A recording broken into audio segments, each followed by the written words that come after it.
A paz do Senhor Jesus, tudo bem com vocês, irmãos? Quero agradecer a Deus, em primeiro lugar, por mais esse dia, que Ele nos concede a tua graça, a sua misericórdia, que dura para sempre. O Senhor é grande em perdoar, com Ele está o perdão, para que sejas temido. O Senhor é longânimo, Ele quer que todos se arrependam, todos nós venhamos a cada dia tomar a nossa cruz e seguir ao Senhor. Então, enquanto temos fôlego de vida, o Senhor tem nos dado, tem nos sustentado até aqui, tem nos dado alimento, a vida, todas as coisas que Ele fez para o louvor da glória dEle. E quanto nós temos recebido tudo isso, há esperança para que nós venhamos aos pés dEle, ao encontro dEle, confessar os nossos pecados. Ele é fiel e justo para nos perdoar. Então eu quero agradecer e louvar o Senhor por mais esta oportunidade de podermos nos achegar a Ele. Ele que é manso, humilde, grande em perdoar. E Ele também quer trazer, Pai, para o nosso entendimento as Escrituras sagradas, a vontade do Pai, que nós venhamos conhecer e invocar o nome do Senhor enquanto se pode achar. Então, amém. Que façamos isso e prossigamos em conhecer ao Senhor.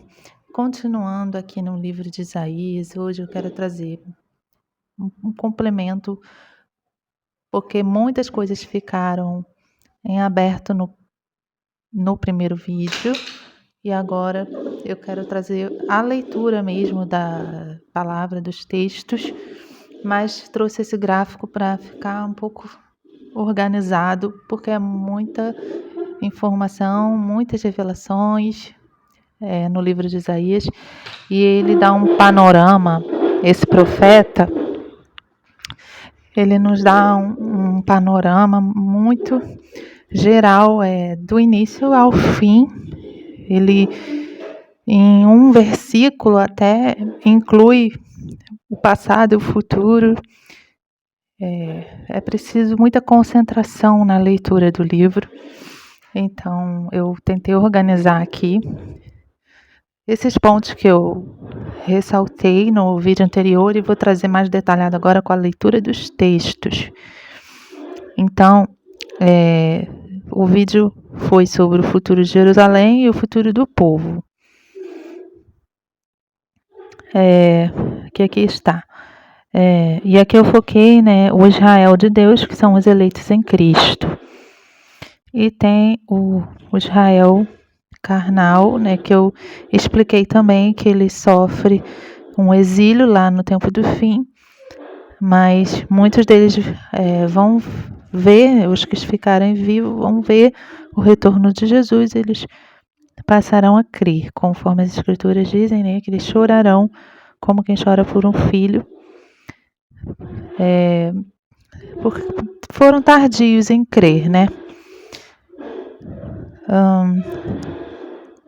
E aqui temos esse panorama geral que eu separei 4 pontos, de contrastes, que é a salvação versus retribuição, iniquidade, conversão, perdão, salvação, ok?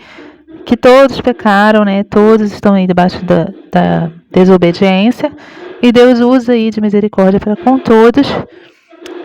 E a nossa salvação está em nos convertermos, ok?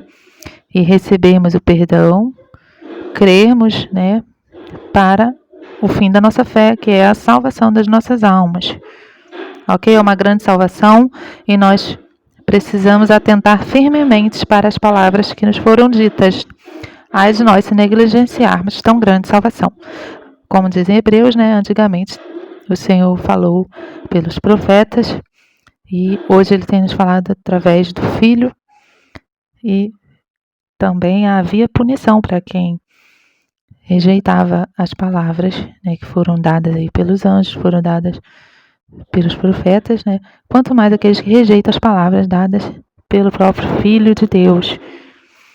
Então há uma retribuição aí, um castigo para quem rejeitar, certo? Para quem rejeitar esta palavra de vida, essa salvação, esse perdão foi dado gratuitamente pelo Deus vivo. E vamos falar do povo, um povo, né, que está em Isaías, e aqui também Tito, capítulo 2. Vai ler quem quiser, né, tem um tempinho para fazer esse estudo. Bom, Judá foi rebelde, né, Efraim foi rebelde, então isso aqui é a casa de Israel, né, como um todo aí, as tribos, 10 de Efraim, 2 de Judá, formando aí a casa de Israel, eles foram rebeldes, né, conforme está lá em Isaías capítulo 1. E tem as nações, o que eram para seguir, né, o bom exemplo que a casa de Israel ia dar. Mas eles não deram um bom exemplo, eles pecaram e também, em consequência, todas as nações ali foram cada vez ficando mais perdidas, sem a orientação que o próprio Israel deveria dar, né, de ensinar a justiça, fazer o que é correto, como Deus mandou. Então, todos ali ficaram debaixo da iniquidade, né? Todos ficaram ali reduzidos à desobediência, para Deus usar de misericórdia para com todos. E a semente santa, então, a semente santa, né, é o Israel de Deus, né? Ou o próprio braço do Senhor, né? E aqui em Isaías 6 vai falar algo sobre isso. Porque se não fosse deixado, né, por Deus esta semente santa, né, já teríamos todos sido consumidos, né? Ora, diga Israel, se não fosse o Senhor, muitos teríamos perecido. Então, a própria palavra de Deus e os próprios profetas, eles admitem, né, que a casa de Israel ali, as tribos também já estariam perdidas se não fosse pelo braço do Senhor. O servo de Deus eleito, que aqui Isaías vai falar muito sobre esse servo de Deus, que é apontando para Cristo, o Messias, tá? Então, pronto. Então, eu quero continuar sendo bem rápida para fazer um resumo bem grande, para que eu consiga falar tudo que eu gostaria de falar. Que contém aqui no livro de Isaías, né, para a gente entender melhor toda essa revelação, porque eu acredito que é para o tempo do fim, que tem muita mensagem aqui para nós, com o propósito de Deus, e para que as virgens sábias tenham esse azeite e consigam exercer o seu papel de igreja. Então, resumindo de uma maneira muito rápida, vai falar sobre destruição. Aqui, para falar de destruição, ele usa esse verbo debulhar,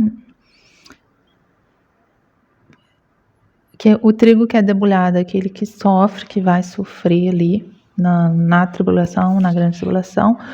E o que não é debulhado, quando ele fala que tem um trigo que não é debulhado, eu acredito que é aqueles que estão sendo arrebatados, tá? Porque debulhar é aquele processo que cava a terra, né? Que machuca a terra ali, para tirar o trigo, eu não entendo muito bem, mas seria isso. Para falar aí do castigo, né? Então é o debulhar. Um castigo que vem aí para aqueles que não são arrebatados, que também não estão crendo em Jesus, tá? Mas os restantes, esses aqui são alguns que Deus vai ainda poupar, vai deixar em vida. Claro que eles não levaram a marca da besta, né? Mas eles também não estavam crendo em Jesus, eles não estavam obedientes, né?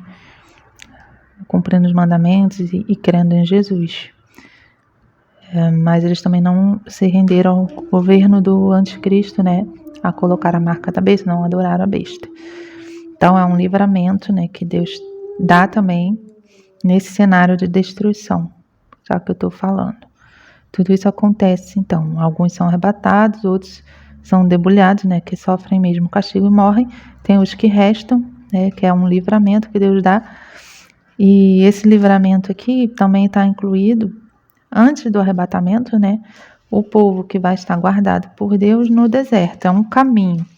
E a gente vai falar também sobre esse caminho no deserto, um caminho, tá? Que Deus vai estar ali como uma nuvem e como uma coluna, né, de fogo protegendo esse povo dele, que será arrebatado. E tem o flagelo, que é a própria uma parte, né, da ira de Deus. Enquanto a igreja ainda está na terra, então é só uma parte da ira, não é a ira completa, né? Porque já vai ter sido arrebatado quando chegar a própria ira. Mas essa parte da grande tribulação, um flagelo, que esse povo vai estar recebendo um castigo,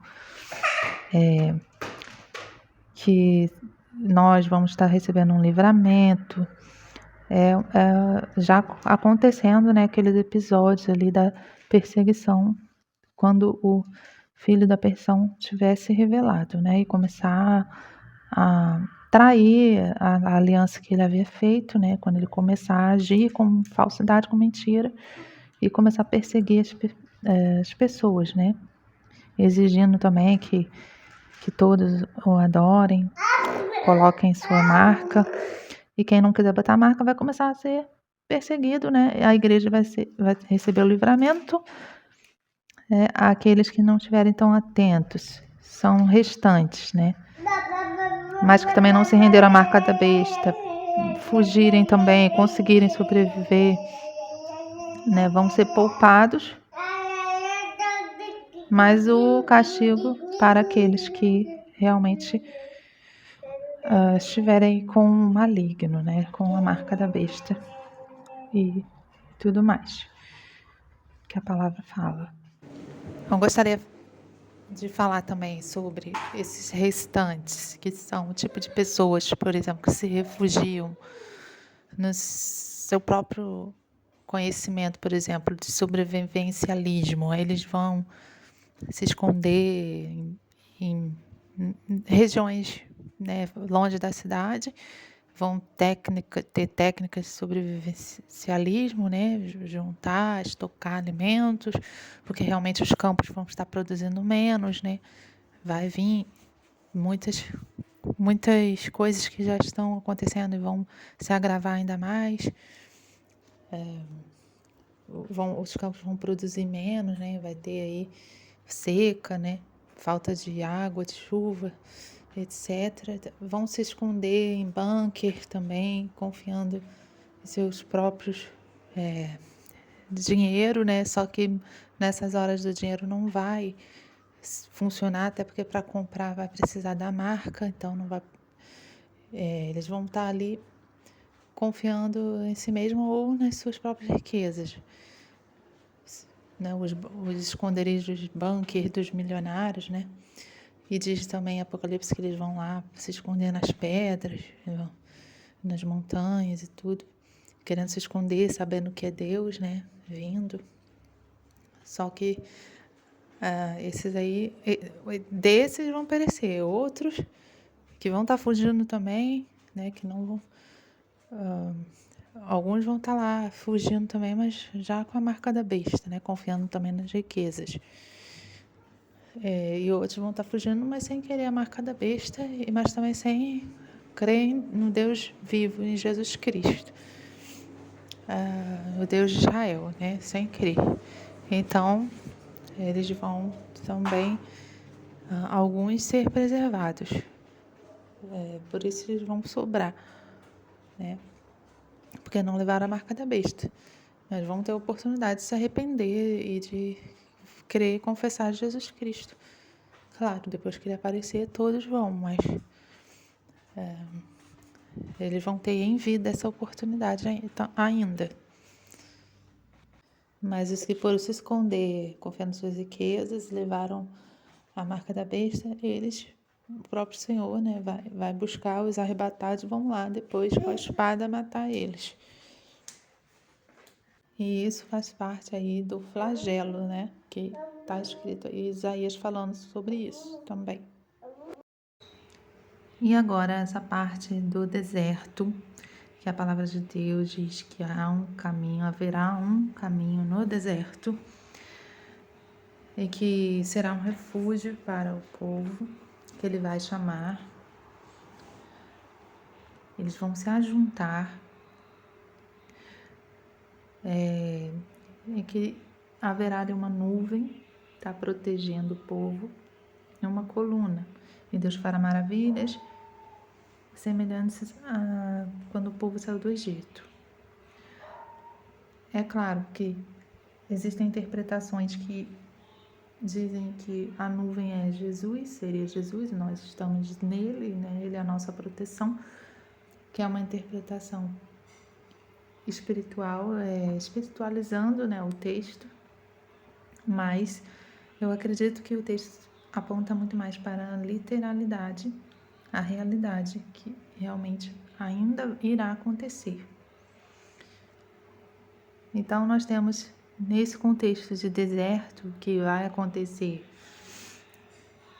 de Deus levantar um estandarte para as nações, ele vai chamar um povo, né, a juntar os seus, que serão as suas testemunhas, que estarão anunciando tudo que Deus está fazendo. Inclusive, eles darão ordens para parar de chover, né?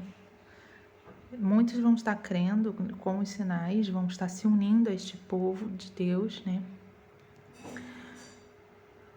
O inimigo, claro, o anticristo vai estar perseguindo, mas não vai conseguir, porque Deus vai ser a proteção deles.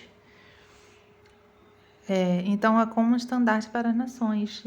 Quem crê vai lá, vai se juntar. E Deus vai então assim aumentar o povo dele. E quem vai estabelecer Jerusalém, né, construir novamente, reconstruir, restaurar tudo, será na volta de Jesus mesmo, quando ele realmente colocar os pés ali sobre os montes, e assim virá a salvação, né? Antes desse momento que Jesus volta, nós estaremos lá nesse deserto, vivendo esses milagres, crendo, né, vivendo pela fé. E ali diz, tem um versículo, né, que muitos dirão: é Deus, é o Deus em quem nós aguardávamos, é Ele que está fazendo essas coisas, né? Ele virá nos salvar, ou seja, apontando que é antes da vinda dele. Tem um texto que fala isso, a gente vai ler alguns, mas as referências estão aqui. É necessário, importante a leitura de todo o texto do livro de Isaías, para entender essas coisas. Então, é necessário que a gente venha caminhar, né, neste caminho, tá aqui, em Isaías capítulo 40 e Isaías capítulo 43, tá? Porque haverá uma proteção de Deus, tá, para este povo, que não vai precisar fugir, como eu expliquei no vídeo anterior. E tem todas essas referências aqui, para nós meditarmos. É claro que as testemunhas, algumas também, elas serão, né, assassinadas, morrerão através do agir do falso Cristo, falso profeta, né, do agir deles, do império, do exército deles, né, que estará a serviço de Satanás.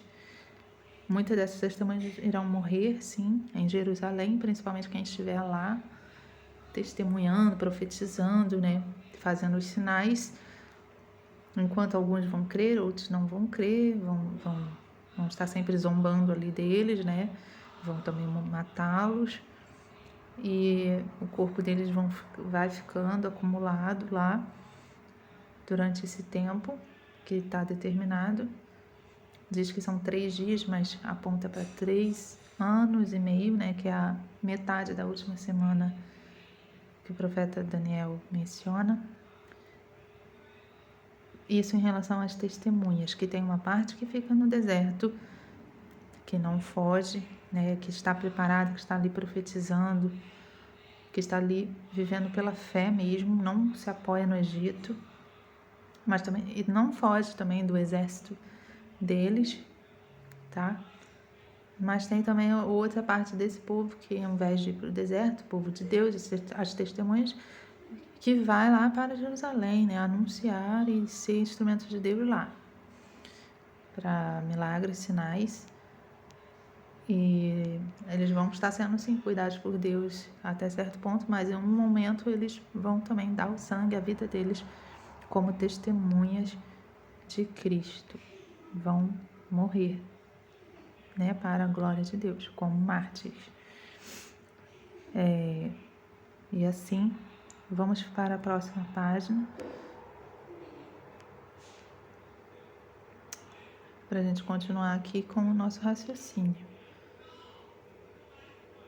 Vamos ler agora sobre as testemunhas.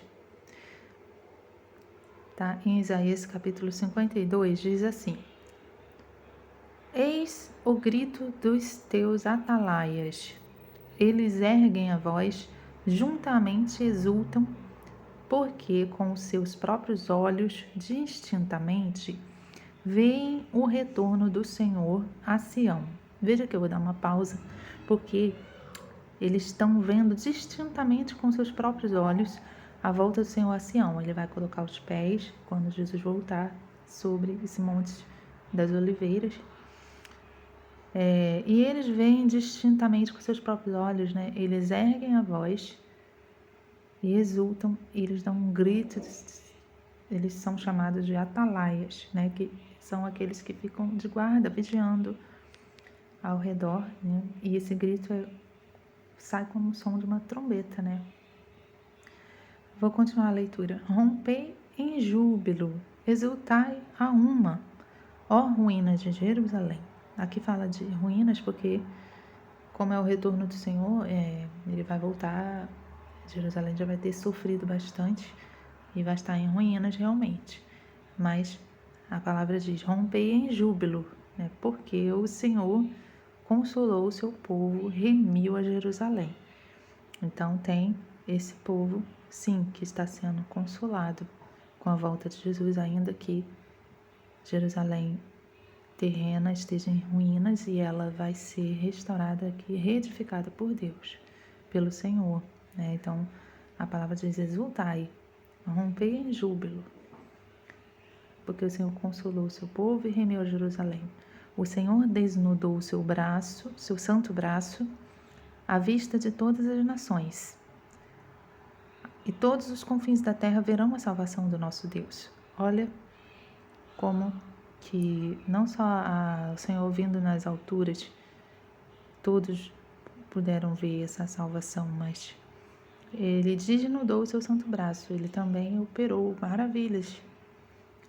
E todos os confins da terra verão a salvação, verão o agir de Deus.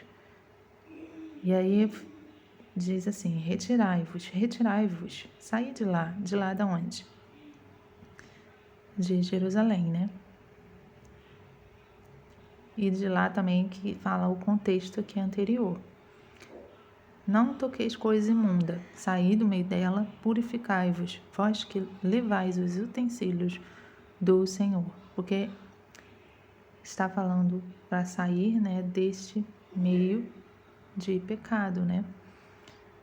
Que o povo estava rebelde, Jerusalém estava rebelde contra Deus naquela época de Isaías, e hoje ainda está assim, né? Os que não receberam a Cristo e todos que estão em pecado, e esse pecado foi contaminando aí o mundo inteiro, né? E a própria Jerusalém. Então, temos que sair desse meio de pecado, que é um lugar físico, sim, sair de Jerusalém, até para não fugir, não ter que fugir quando o anticristo se apresentar. Então tem que sair de lá, sim, fisicamente, mas todos que nós que não moramos, não estamos em Jerusalém, também temos que sair da grande Babilônia, que é um estado de pecado, um estado espiritual de pecado, de prostituição, de não atentar para a palavra de Deus. Temos que não tocar coisa imunda, sair, né, nos purificar, né, e nos consagrar para o Senhor. Com as nossas orações, fazendo o nosso culto a Deus, porque todas as coisas lá do templo eram em figura para, na verdade, nós sermos aí edificados templos, né? Templo do Deus vivente. Porquanto não saireis apressadamente, está vendo? Então temos que sair antes, não tocar coisa imunda, nos purificar, porque nós não sairemos apressadamente, nem vos ireis fugindo, porque o Senhor irá diante de vós, e o Deus de Israel será a vossa retaguarda. Então, para quem não vai ficar em Jerusalém, né, você está vendo os sinais, o anticristo se manifestou. Já temos que começar a agir, de sair de lá fisicamente, porque lá vai ser destruído, vai ficar em ruína, Jerusalém física. Então tem que sair de lá antes. E é claro, também no mundo todo, outras cidades, as grandes cidades também ficarão também no deserto, né? As cidades ficarão assoladas, toda a torre alta, tudo isso, Deus vem contra tudo isso, né? A Grande Babilônia é o conjunto dessas obras aí. Não é só a Jerusalém física, correto? Então, é sair desse meio todo, das grandes cidades, da grande prostituta, ok? Que a grande prostituta não é propriamente Jerusalém, ela é também comparada, né? Ela está agindo como, por isso ela vai à ruína, sim, mas exultai, porque o Senhor consola seu povo, a salvação vem dele. Então, quem estiver nele, né, a raiz crê na pedra angular, vai estar aí recebendo, sim. Quem estiver se purificando, saindo desse meio, vai estar, sim, com o Senhor adiante de si, né, e a sua retaguarda. Não saireis fugindo, certo? Vou ler a outra parte aqui do deserto. Fugir e não fugir. Ele arvorará o estandarte para as nações distantes e lhes assobiará para que venham das extremidades da terra e venham apressadamente. Veja só. Não há entre elas cansado, nem quem tropece, ninguém tosqueneja nem dorme, não se lhe desata o cinto dos seus lombos, nem se lhe rompe das sandálias a correia. As suas flechas são agudas e todos os seus arcos retesados. Aí lembra ali de Efésios, né? A armadura de Deus. E ele arvorará o estandarte para as nações distantes, assobiará para que venham das extremidades da terra. Então, isso aqui pode ser o arrebatamento e Jesus como aquele cavaleiro com seu arco, flechas, né, de Apocalipse. O primeiro cavaleiro eu entendo que é o Cristo mesmo, que sai para vencer, vem vitorioso, saindo para vencer, ele vem com a sua arco e flecha ali, com a sua coroa, né, vitoriosamente. Cristo que vence, e nós seríamos então essas flechas, né, como diz aqui, as suas flechas, já arrebatados ali, operando ali essas maravilhas que só é tudo destruído, morrem os ímpios, e o falso profeta lançado no lago, isso só depois que a gente é arrebatado, né, aquela questão também que o sol escurece, né, que a escuridão, isso aí a gente já vai ter sido arrebatado. Então, seria esse momento aqui que está descrito aqui em Isaías capítulo 5. Mas eu creio que antes desse arrebatamento, ele arvorará o estandarte para as nações distantes, como diz aqui, e isso diz respeito a esse caminho do deserto, que nós vamos nos aprofundar para entender melhor, para ver como que a palavra fala realmente de um caminho que é necessário fisicamente a gente ir, e que Deus vai nos proteger sim debaixo de uma nuvem lá no deserto. Ele vai fazer águas, né, brotar no deserto. Tem várias profecias assim, e eu creio que é literal, não é espiritual. está no livro e nós vamos ler mais para frente, tá? Porque através desse caminho, né, Deus vai estar juntando o povo também, tá? Juntando o povo dele, da fé, tá? Que vai ter que realmente sair de todo esse sistema mundano babilônico. Vou fazer agora um último panorama aqui da linha do tempo, que essas profecias dizem respeito ao juízo, tá? Que já está operando. No livro de Isaías sempre fala que o braço dele, a mão dele está estendida, não se retira a mão do Senhor, as coisas estão acontecendo, continuam e eles não se convertem. Então é o juízo agora, né? E quando o perverso aparecer, a grande tribulação começar, vai se intensificar o juízo. E vem com isso, né, a retribuição, que é a espada, a fome, para muitos, né, para a maioria, e refúgio para esses que vão estar se escondendo em Cristo. Sim, é em Cristo. E vão estar sendo aí um estandarte para outros povos, outras pessoas, para as nações passarem a crer, né, através desse testemunho que a Igreja de Cristo vai dar nesse tempo. Ela vai sim ter que também sair, né, mas ela não vai apressadamente. Quem vem apressadamente é Jesus, né? Mas o Senhor vai estar sendo a retaguarda, vai estar ali protegendo o povo dele para pregar o evangelho nesse período, e muitos vão estar vindo, se unindo, né? E eu creio que é nesse caminho no deserto. E isso antes da salvação, né? Da ressurreição e do arrebatamento, que isso acontece jamais no finalzinho, que é quando realmente vai ser derrotado aí o anticristo e todo esse povo que serve a ele. Então, após isso, a ressurreição e arrebatamento, ocorre a condenação aí do falso profeta, conforme está o Apocalipse, né? E Isaías fala que é o tempo também que as hostes celestes e os reis, né, são presos. Porque eu entendi, Isaías fala que é preso, então preso é antes do milênio, é antes do juízo final, né?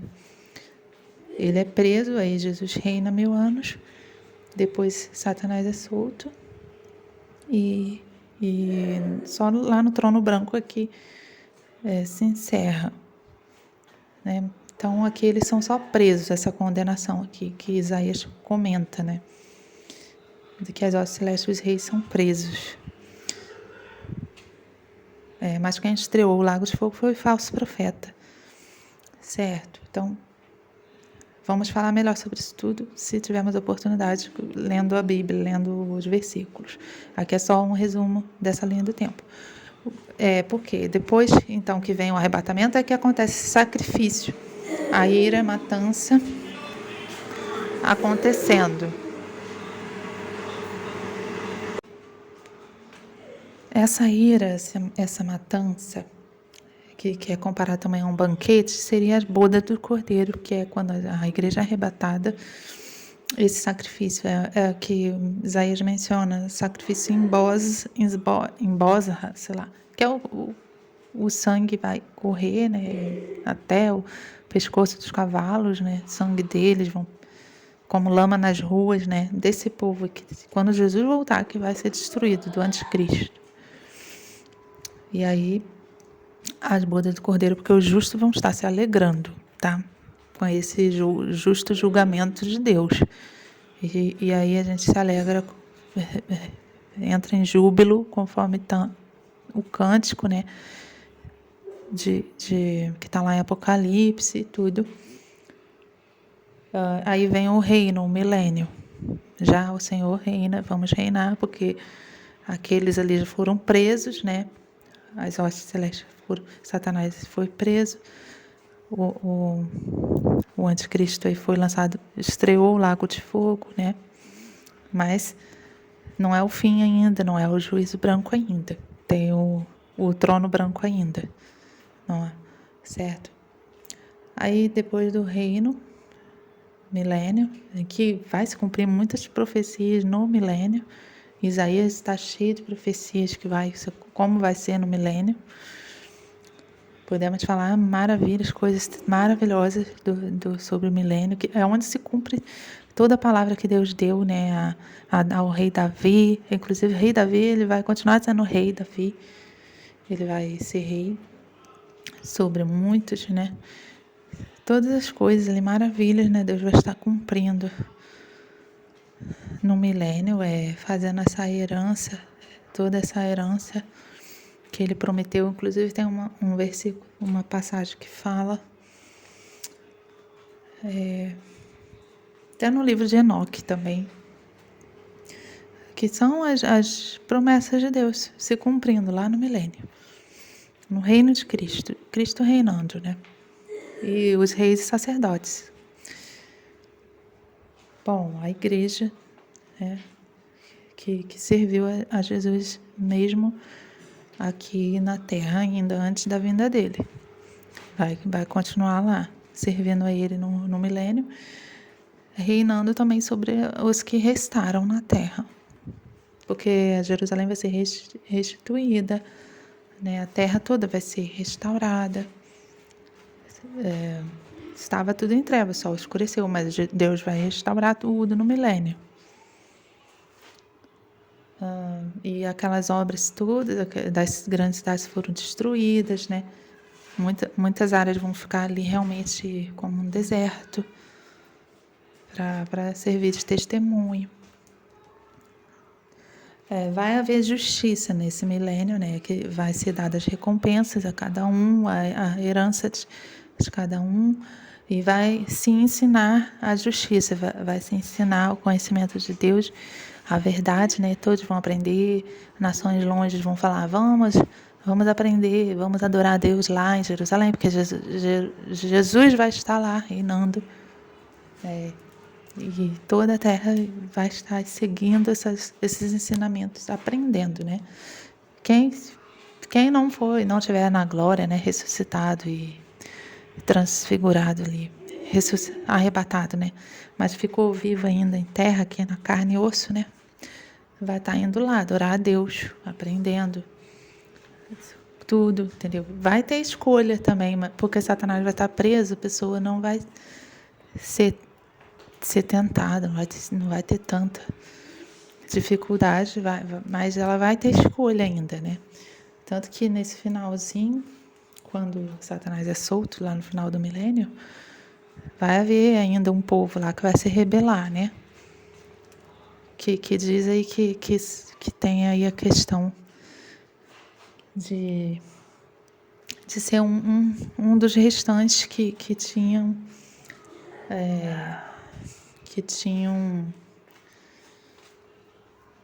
porque eu não sei explicar direito, mas eram os restantes que eles não aceitaram o reino de Cristo, né? Eles queriam, de alguma forma, eles se reuniram, né? Que vai ser como se fosse um segundo Armagedon. O primeiro foi aquele que eu falei ali, sacrifício, né? A matança. É que eles se reuniram lá, mas Jesus voltou e destruiu eles. Foi o primeiro Armagedon. Mas tem o último também, que é depois do milênio.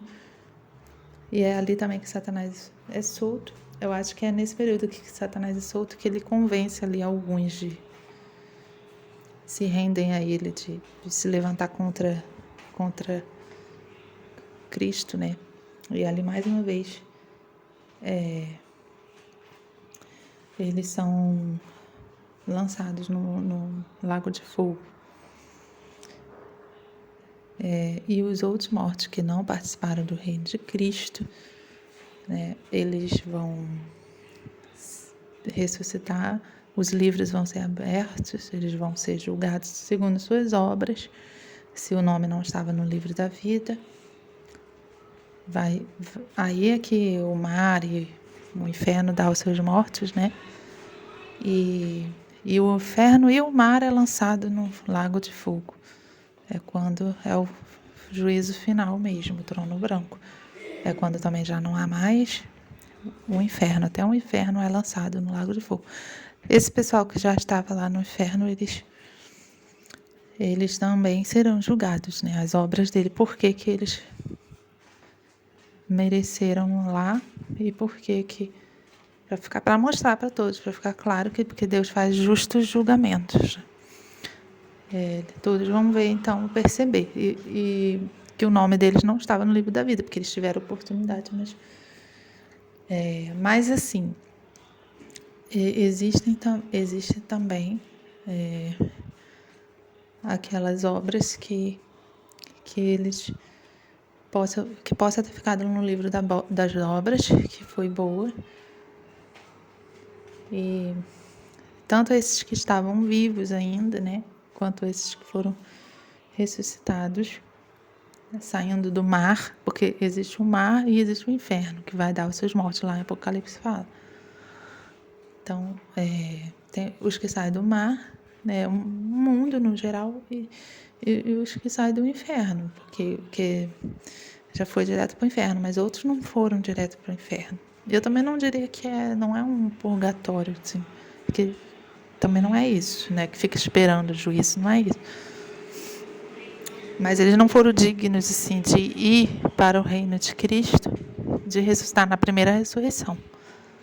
Né? Mas vão ser julgados aí nesse juízo branco e vão ver quais obras eles tinham e se o nome deles estava no livro da vida, ok?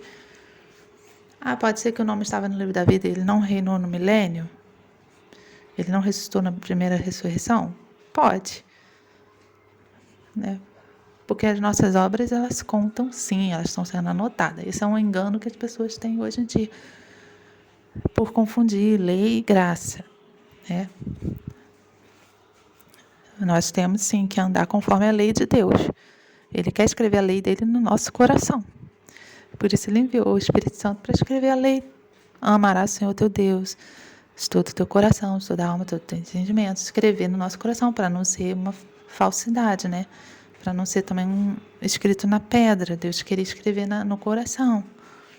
Mas não deram ouvido à voz dele, né? Então hoje, com a graça que a gente tem o perdão, a graça é o perdão para que nós recebamos o Espírito Santo e tenhamos em nosso próprio coração escrita a lei para a gente andar em obediência. E existe o arrependimento, o Espírito Santo que vai nos convencer do pecado. Amém? Então, para a gente andar com o nome escrito no livro da vida, Deus não retirar, porque pode ser retirado também, que as pessoas confundem. Mas eu tenho que andar do modo digno para reinar com Cristo, né? Porque o sangue de Jesus, ele apaga multidão de pecados, ele nos cobre. Hoje, nós só somos salvos pela graça, pelo sangue de Jesus. Mesmo a gente procurando fazer o que é certo, se cair, Deus grande em perdoar, nos perdoa. Ele está cobrindo o nosso pecado ainda. E quando ele vem salvar, é a verdadeira salvação. É realmente quando ele vai tirar todo o pecado. Nós vamos ser transformados. Porque carne e sangue não é do reino de Deus. Então, quando eu estou vivendo uma vida, eu aceitei a Cristo, meu nome está escrito no livro da vida, mas no processo de santificação, eu não estou crescendo para a salvação, mas também não estou em pecados para a morte, né? Mas o sangue de Jesus ainda está me cobrindo. Eu só não fui digna de reinar como sacerdote, rei e sacerdote no milênio. Mas alguns vão estar lá no livro, né, da vida, e as suas obras, né, também vão estar ali. Porque ele não ressuscitou na primeira ressurreição, mas que o sangue de Jesus cobriu os pecados. E eles estavam no mar, eles não estavam no inferno, né? Não foram direto para o inferno. Direto para o inferno vai quem está cometendo pecados para a morte, né? Então, sem se arrepender, sem confessar, e sem confessar a Cristo, sem confessar seus pecados, sem confessar a Cristo. Já o outro confessa a Cristo, creem, querem fazer o que é certo, andam aí sem roubar, sem matar, sem cometer essas coisas e sem muita consciência, né? Vivificada ali, desenvolvendo sua salvação pela palavra de Deus. Então, às vezes, até em algum engano, mas o sangue de Jesus está cobrindo, está sustentando, entendeu? Eles não foram dignos, esses que já morreram, né? Se eles estiverem vivos ainda quando Jesus voltar, talvez eles não sejam arrebatados, mas vão ser um desses que restaram, né? E Deus vai estar dando mais chance. Deus é grande, grande, grande mesmo em bondade e misericórdia. E Ele pode todas as coisas, só a Ele pertence a salvação.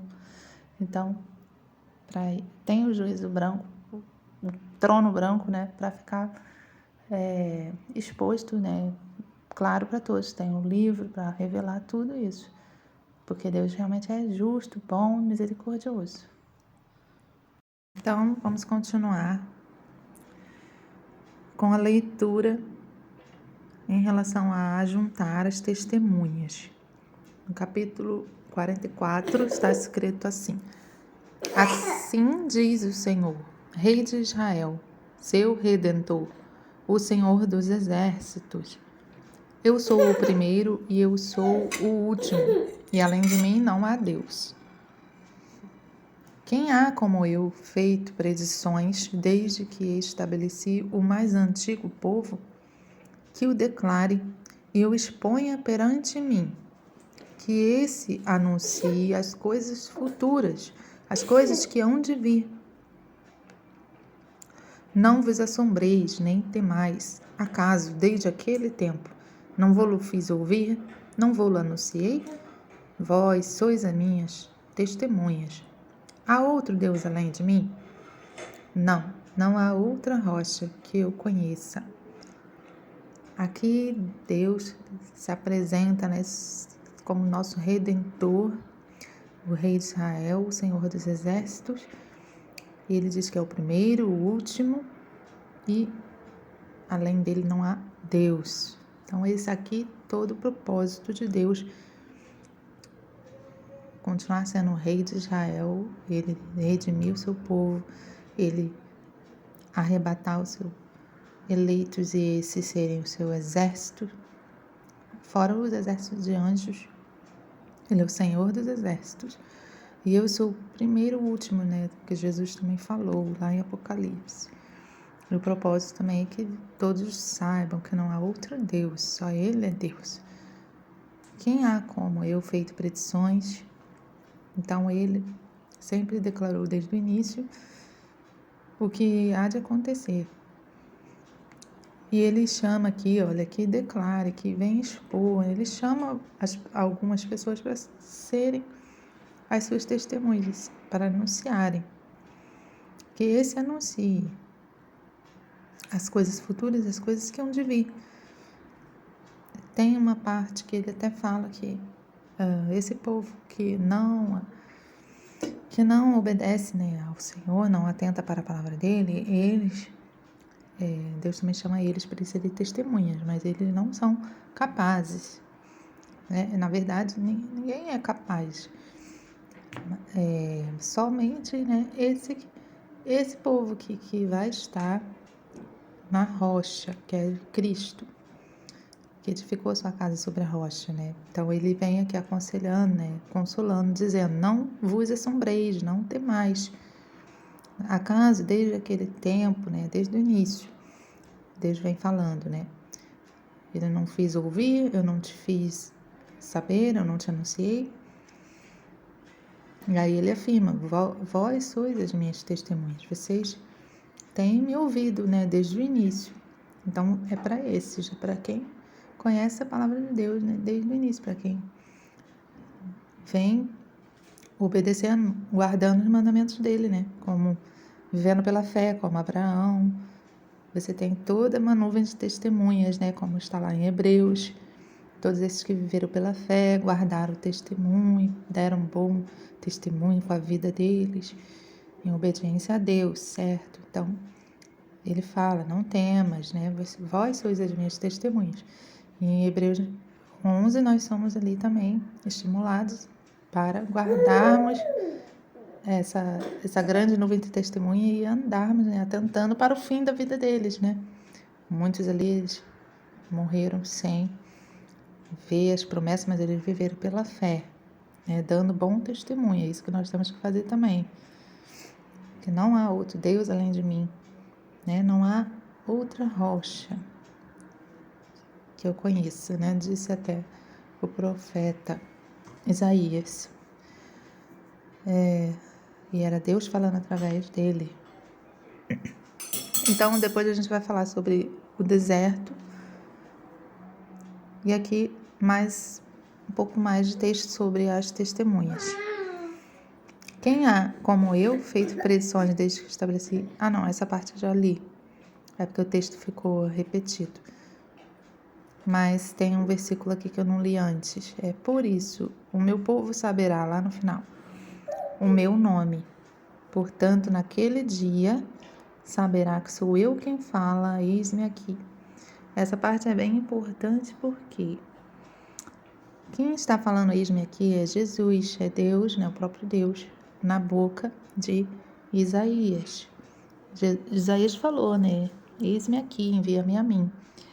Mas era o próprio Deus, o Espírito de Deus que veio, né, o próprio Jesus que veio até nós, o Verbo que estava no princípio com Deus, né, se fez carne. Ele também estende o braço dele mesmo após a ressurreição, ele continua operando, dizendo, eis-me aqui, sou eu que salvo, né? Sou eu que faço, não há outro Deus. Então, o meu povo saberá o meu nome. Não? Então, o povo de Deus é aquele que sabe o nome dele, que é Jesus, o Filho de Deus. Tá? E naquele dia saberá que sou eu quem fala. Então, naquele dia, os incrédulos, né, de Israel, que vivem em uma religião, né, eles saberão também que era Jesus, né, falando, eis-me aqui, no profeta Isaías, que era o tempo todo de Jesus, falando com eles, falando através de Moisés, o Espírito de Cristo já falando. Então, eles vão saber isso naquele dia, tá? Com o trabalhar das testemunhas, com os sinais que Deus vai estar fazendo, com o seu poder manifestando, né? Não vai chover, as testemunhas vão dar ordem para não chover, no mesmo espírito de Elias, no mesmo espírito de Moisés. Pronto, e aqui a questão do deserto, vou ler também, capítulo 43. Eis que porei um caminho no deserto e rios no ermo. Olha só, isso aqui é literal, né?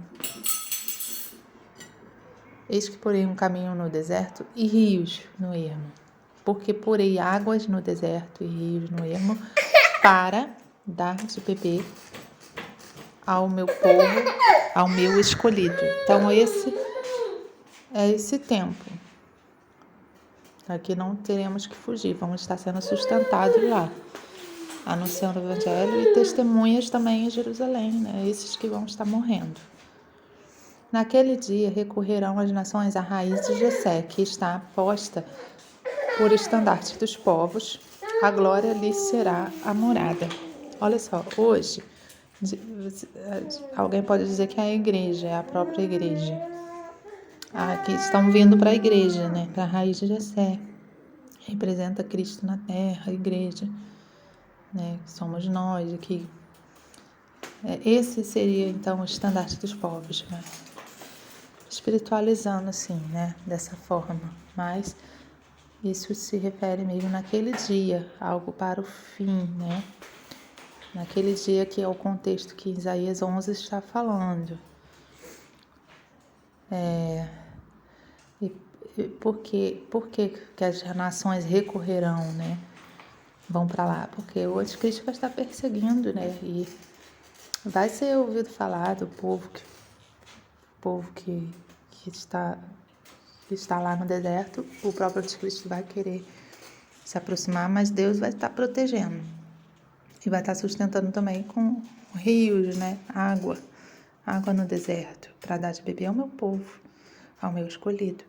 Então, as nações vão estar sabendo disso de alguma forma, vão ser atraídas, né? Quem quiser se render a Cristo, né? Buscar a raiz de Jessé, se recorrer lá, porque é o braço do Senhor que vai estar estendido lá, né? Aqui também fala, né? Naquele dia, olha, esse versículo aqui não está aqui, mas ele fala, saberá que sou eu quem fala. Meu povo saberá meu nome, então. Já vai ter as testemunhas lá que sabem, mas vai ter muita gente vindo também, reconhecendo, né? Se recorrendo a Jesus, ao braço do Senhor, o povo de Deus lá.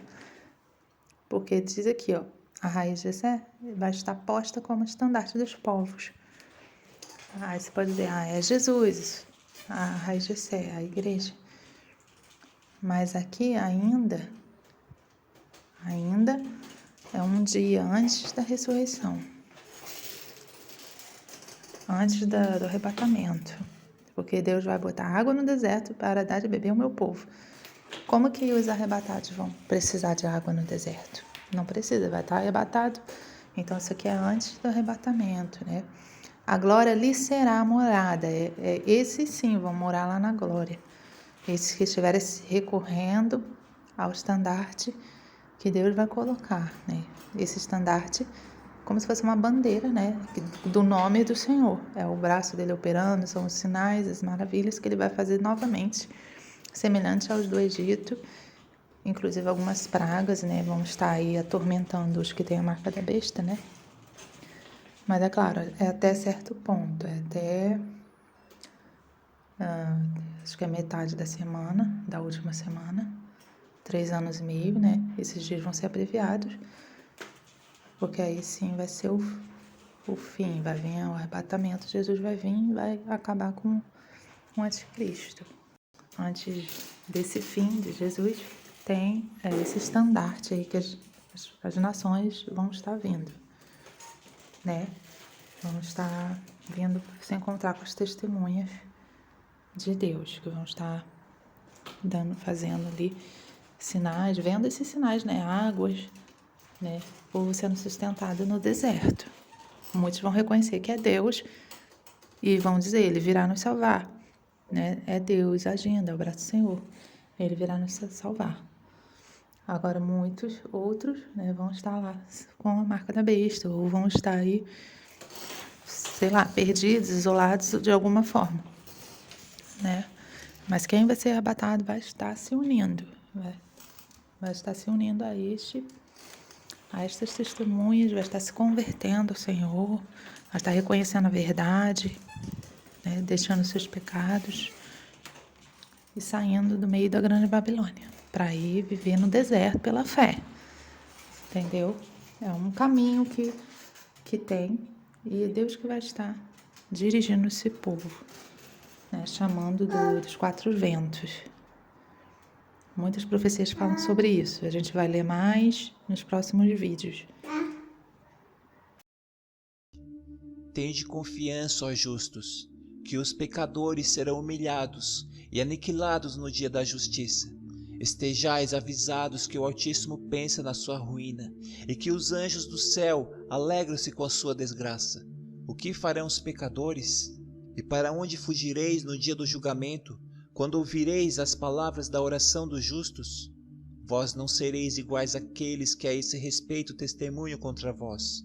Ai daqueles que praticam obras da impiedade, que exaltam e têm em alta conta as palavras da mentira. Serão arrasados e não terão vida boa. Ai daqueles que falsificam as palavras da verdade, que transgridem a lei eterna, passando a ser o que não eram antes, isto é, pecadores. Eles deverão ser pisados sobre a terra. Naqueles dias, estejais preparados, ó justos, para trazer à lembrança vossas orações e apresentá-las como testemunho diante dos anjos, para que estes também lembrem ao Altíssimo os delitos dos pecadores. Naqueles dias de desgraça, os povos entrarão em tumulto e insurgir-se-ão as gerações. Naqueles dias, Os necessitados chegarão ao ponto de carregar os seus filhos para abandoná-los em seguida, de sorte que eles morrerão por sua causa. Sim, abandonarão seus filhos e não voltarão mais para eles, não tendo mais nenhuma piedade para com seus queridos. Uma vez mais vos juro, pecadores, que o pecado fica reservado para um dia interminável de derramamento de sangue.